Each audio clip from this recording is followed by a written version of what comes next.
Assalamualaikum warahmatullahi wabarakatuh. Kembali lagi dengan saya Irman Maulana Amaluddin.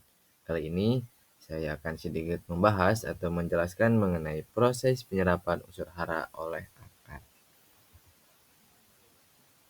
Oke, sebelum lebih lanjut, ada sedikit pendahuluan terlebih dahulu. Proses penyerapan unsur hara oleh akar menurut Hakim pada tahun 1986 itu melalui ada 3 proses. Yang pertama melalui proses intersepsi akar, yang kedua melalui proses aliran massa, dan yang ketiga melalui proses difusi. Agar lebih tahu lagi, mari kita simak bersama-sama untuk mengetahui proses-proses dari penyerapan unsur hara oleh akar ini. Yang pertama itu ada intersepsi akar. Apa itu intersepsi akar? Intersepsi akar adalah pergerakan akar tanaman yang memperpendek jarak antara tanaman dengan keberadaan unsur hara.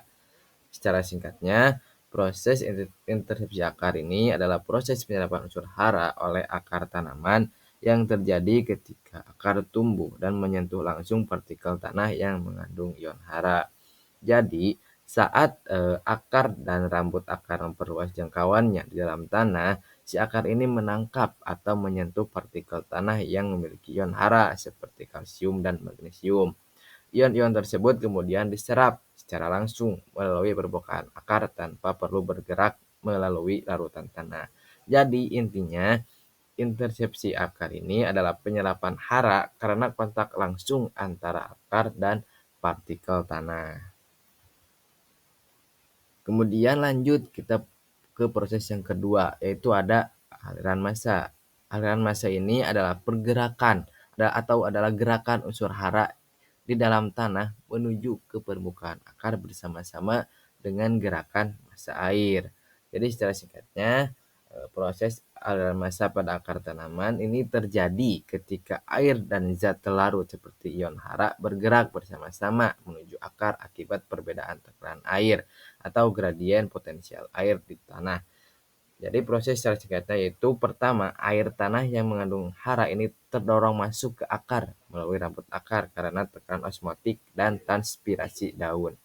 Kemudian gerakan ini disebut aliran massa atau mass flow, di mana unsur hara seperti nitrat, kalsium, dan magnesium ini ikut terbawa bersama air. Proses ini penting untuk penyerapan hara dalam jumlah besar, terutama saat tanaman aktif bertranspirasi. Jadi, aliran massa itu sama dengan perpindahan air dan juga unsur hara menuju akar akibat perbedaan tekanan air di dalam tanah. Nah, kemudian kita lanjut yang ketiga yaitu difusi. Apa itu difusi? Difusi secara singkatnya yaitu proses perpindahan suatu zat seperti molekul atau atom dari area berkonsentrasi tinggi ke area berkonsentrasi rendah sampai konsentrasi di kedua area menjadi merata.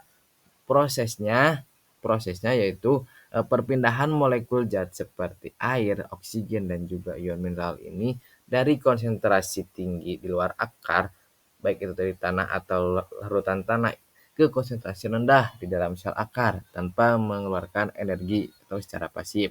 Contohnya, ion mineral seperti nitrat atau kalium ini berdifusi masuk melalui dinding dan membran sel epidermis akar menuju korteks hingga mencapai xilem. Tempat zat tersebut akan diangkut ke seluruh bagian tanaman. Jadi intinya difusi ini adalah perpindahan zat dari konsentrasi tinggi ke rendah secara pasif yang membantu akar menyerap air dan unsur hara dari tanah. Oke, mungkin itu saja sedikit pembahasan atau penjelasan mengenai proses unsur hara oleh akar tanaman. Sekian dan terima kasih. Sampai jumpa lagi. Wassalamualaikum warahmatullahi wabarakatuh.